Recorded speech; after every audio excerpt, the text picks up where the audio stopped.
নমস্কাৰ আপোনালোক সকলোকে পুনৰবাৰ স্বাগতম নাজমাই মজিদ বন্ধুসকল পলকতে চাওক আজি সন্ধিয়াৰ 7টা গুৰুত্বপূৰ্ণ খবৰ। প্ৰথমটো খবৰ অৱশেষত ঘোষণা কৰা হ'ল উচ্চতৰ মাধ্যমিকৰ চূড়ান্ত পৰীক্ষাৰ ফলাফল। এইবাৰৰ ফলাফলত নাই কোনো স্থান, ৰেংক ব্যৱস্থাৰ বিলুপ্তি ঘটাই ফলাফল ঘোষণা অসম উচ্চতৰ মাধ্যমিক শিক্ষা সংসদৰ। ঘোষণা কৰা হ'ল 2024 বৰ্ষৰ উচ্চতৰ মাধ্যমিক পৰীক্ষাৰ ফলাফল। এইবাৰৰ ফলাফলত নাই কোনো স্থান, ৰেংক ব্যৱস্থাৰ বিলুপ্তি ঘটালে অসম উচ্চতৰ মাধ্যমিক শিক্ষা সংসদে। 37 বছৰৰ পিছত শিক্ষা সংসদৰ এই ঐতিহাসিক সিদ্ধান্ত। শিক্ষা সংসদৰ বিলুপ্তিৰ পূৰ্বে উচ্চতৰ মাধ্যমিকৰ শেষৰটো ফলাফল ঘোষণা। কলা শাখাত এইবাৰ উত্তীৰ্ণৰ হাৰ 88.24%। প্ৰথম বিভাগত উত্তীৰ্ণ হৈছে 40,499 গৰাকী পৰীক্ষাৰ্থী, দ্বিতীয় বিভাগত 65,532 আৰু তৃতীয় বিভাগত উত্তীৰ্ণ হৈছে 72,775 গৰাকী। লগতে বিজ্ঞান শাখাত উত্তীৰ্ণৰ হাৰ 89.88% আৰু প্ৰথম বিভাগত উত্তীৰ্ণ হৈছে 23,552 গৰাকী পৰীক্ষাৰ্থী। লগতে দ্বিতীয় বিভাগত 17,339 আৰু তৃতীয় বিভাগত উত্তীৰ্ণ হৈছে 8,062 গৰাকী। লগতে বাণিজ্যিক শাখাত এইবাৰ উত্তীৰ্ণৰ হাৰ হৈছে 87.80%। বাণিজ্যিক শাখাত প্ৰথম বিভাগত উত্তীৰ্ণ হৈছে 5,915 গৰাকী পৰীক্ষাৰ্থী। সেইদৰে দ্বিতীয় বিভাগত 6,087 আৰু তৃতীয় বিভাগত 3,194 গৰাকী পৰীক্ষাৰ্থী উত্তীৰ্ণ হৈছে। ফলাফলসমূহ উপলব্ধ হৈছে 14টাকৈ বিশেষ ৱেবছাইটত। লগতে এণ্ড্ৰইড এপ উপলব্ধতা পাব এই ফলাফল। ৱেবছাইট কেইটাৰ পৰা পৰীক্ষাৰ্থীয়ে ডাউনলোড কৰিব পাৰিব মাৰ্কশ্বিট আৰু 11 মে'ৰ পৰা ৰিচেকিঙৰ বাবে আবেদন কৰিব পাৰিব পৰীক্ষাৰ্থীসকলে। উত্তৰ বহীৰ ফটোকপি লাভৰ বাবেও কৰিব পাৰিব আবেদন। 10 দিনৰ পিছত পৰীক্ষাৰ্থীৰ বাবে উপলব্ধ হ'ব এই সুবিধা। এই কথা প্ৰকাশ কৰিছে অসম উচ্চতৰ মাধ্যমিক শিক্ষা সংসদে। পৰৱৰ্তী খবৰ দেশবাসীৰ বাবে আন এক উদ্বেগজনক খবৰ। ভাৰতত কমিল হিন্দু লোকৰ সংখ্যা আৰু তাৰ বিপৰীতে 43% বাঢ়িল মুছলমান লোকৰ সংখ্যা। দেশত লোকসভা নিৰ্বাচনৰ মাজতে প্ৰধানমন্ত্ৰীৰ অৰ্থনৈতিক উপদেষ্টা পৰিষদৰ প্ৰতিবেদনত এই চাঞ্চল্যকৰ তথ্য প্ৰকাশ পাইছে। ভাৰতত হ্ৰাস পাইছে হিন্দু লোকৰ সংখ্যা আৰু তাৰ বিপৰীতে বৃদ্ধি পাইছে মুছলিম আৰু খ্ৰীষ্টান লোকৰ সংখ্যা। ভাৰতত হিন্দুৰ জনসংখ্যা 7.82% হ্ৰাস পাইছে আৰু তাৰ বিপৰীতে মুছলমান লোকৰ জনসংখ্যা বৃদ্ধি পাইছে 43%লৈ। 5% বৃদ্ধি পাইছে ভাৰতৰ মুঠ জনসংখ্যা। কেৱল ভাৰততে নহয়, নেপালতো হ্ৰাস পাইছে হিন্দুৰ জনসংখ্যা। পাকিস্তান আৰু বাংলাদেশতো মুছলমান লোকৰ জনসংখ্যা বৃদ্ধি পাইছে। বাংলাদেশত মুছলমানৰ জনসংখ্যা 18% বৃদ্ধি পাইছে। পাকিস্তানত এই সংখ্যা 10%লৈকে বৃদ্ধি পাইছে। 1950 চনৰ পৰা 2015 চনৰ ভিতৰত এই জনসংখ্যা পৰিৱৰ্তনৰ তথ্য প্ৰদান কৰিছে চৰকাৰী পেনেলে।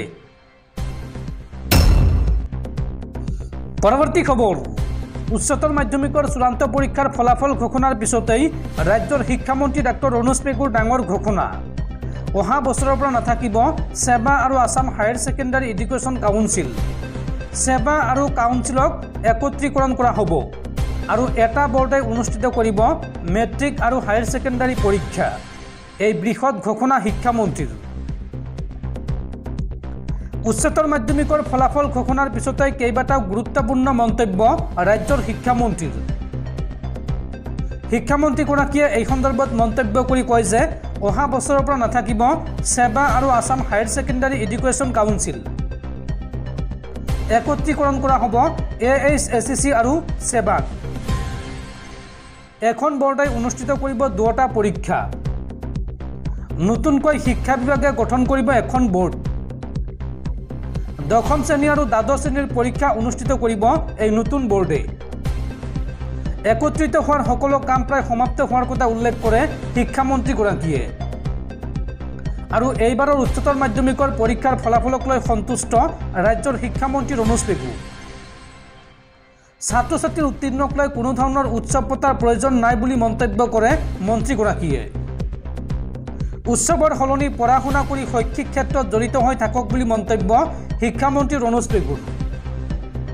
আৰু লগতে অসমৰ শিক্ষাৰ্থী সৰ্বভাৰতীয় পৰীক্ষাত পিছ পৰি থকাৰ কথা উল্লেখ কৰে শিক্ষামন্ত্ৰী ডাক্তৰ ৰণোজ পেগুৱে।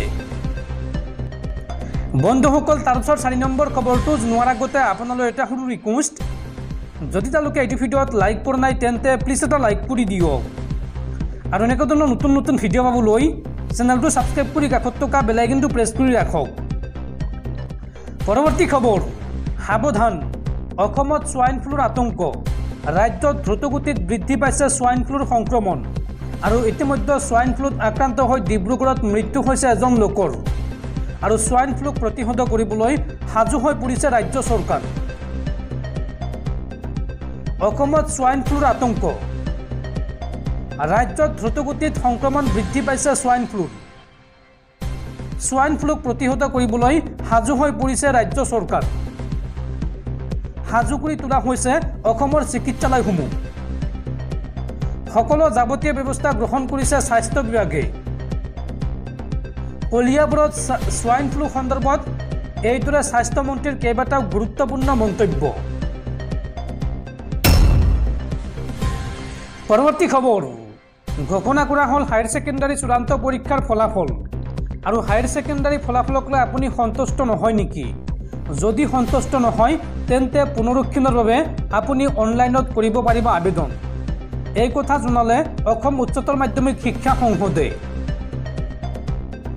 হায়াৰ ছেকেণ্ডাৰী ফলাফলক লৈ আপুনি সন্তুষ্ট নহয় নেকি? এই সন্দৰ্ভত বহি পুনৰীক্ষণৰ বাবে 3 দিনৰ ভিতৰত মুকলি হ'ব বিশেষ ৱেবছাইট। পৰীক্ষাৰ্থীয়ে পুনৰীক্ষণ কৰিব পাৰিব উচ্চতৰ মাধ্যমিকৰ ফলাফল। আসাম হায়াৰ ছেকেণ্ডাৰী এডুকেশ্যন কাউন্সিলে ফলাফল পুনৰীক্ষণৰ বাবে দিছে বিশেষ সুবিধা। কেনেকৈ শিক্ষাৰ্থীয়ে ফলাফল পুনৰীক্ষণ কৰিব চাওঁ আহক। পূৰ্বৰ দৰে এইবাৰৰ পুনৰীক্ষণৰ বাবে পৰীক্ষাৰ্থীয়ে কৰিব পাৰিব আবেদন। পুনৰীক্ষণ.com-ৰ জৰিয়তে আবেদন কৰিব পাৰিব পৰীক্ষাৰ্থীসকলে। আৰু পুনৰীক্ষণত সন্তুষ্ট নহ'লে RTI যোগে পুনৰ কৰিব পাৰিব আবেদন। আৰু আবেদনকাৰী পৰীক্ষাৰ্থীক উত্তৰ বহীসমূহ প্ৰদান কৰিব শিক্ষা সংসদে। ৰিজাল্ট ঘোষণা কৰাৰ পিছতে এই কথাও জনাইছে অসম উচ্চতৰ মাধ্যমিক শিক্ষা সংসদে। পৰৱৰ্তী খবৰ, লিভ ইন সম্পৰ্কক লৈ এইবাৰ গুৰুত্বপূৰ্ণ ৰায়দান উচ্চ ন্যায়ালয়ৰ। লিভ ইনত থকাৰ অধিকাৰ নাই মুছলমান লোকৰ। ইছলাম ধৰ্মৰ ওপৰত আস্থা ৰখা লোকৰ লিভ ইনত থকাৰ অধিকাৰ নাই। এক গোচৰ সন্দৰ্ভত এই গুৰুত্বপূৰ্ণ ৰায়দান উচ্চ ন্যায়ালয়ৰ। লিভ ইনত থকাৰ অধিকাৰ নাই মুছলমান লোকৰ। ইছলাম ধৰ্মৰ ওপৰত আস্থা ৰখা লোকৰ লিভ ইনত থকাৰ অধিকাৰ নাই। এক গোচৰৰ শুনানিত আদালতৰ এই গুৰুত্বপূৰ্ণ ৰায়দান। লিভ ইনত থকাৰ অধিকাৰ বিচাৰিব নোৱাৰে মুছলমানে। এই ৰায় দিছে এলাহাবাদ উচ্চ ন্যায়ালয়ে। এজন মুছলমান লোকে হিন্দু মহিলাৰ সৈতে লিভ ইনত থকাৰ এক গোচৰত এই ৰায়দান এলাহাবাদ উচ্চ ন্যায়ালয়ৰ। লিভ ইনত থকা মুছলমান লোকজন পূৰ্বেও বিবাহবাসত আবদ্ধ হৈছিল। আৰু সন্তান থকাৰ পাছতো লিভ ইনত থকাৰ অনুমতি তথা সুৰক্ষা বিচাৰি আদালতৰ কাষ চাপিছিল এই লোকজনে।